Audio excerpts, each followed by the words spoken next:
I came to Boston from Cleveland, Ohio, and a friend of mine said, you should try the NAACP. I have a good friend that works there. And I said, okay, I will send a resume. After a while, the last person that called me was Ken. He was coming to Cleveland, but then something came up. And so we had to do it by phone. After we finished, then he told me, he says, well, pack your bags and come to Boston. You're the new secretary.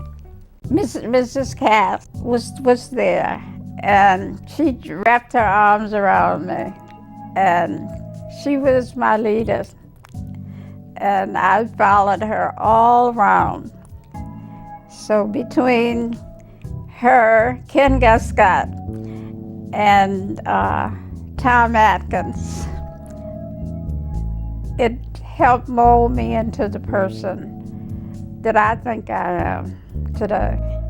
Not too long afterwards, the school desegregation came along.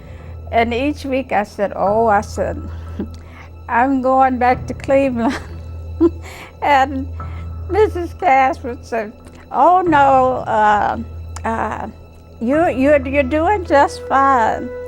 So we got a call randomly first and said that they were coming to bomb the place.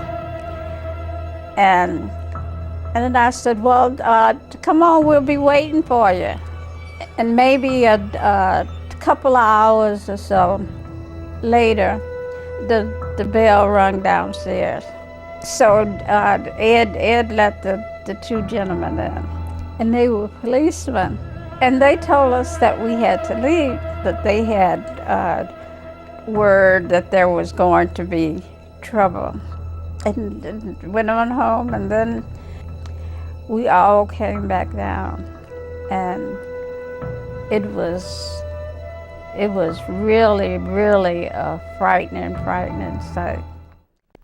The Boston branch has great potentials, and this is like a rebirth in my eyesight.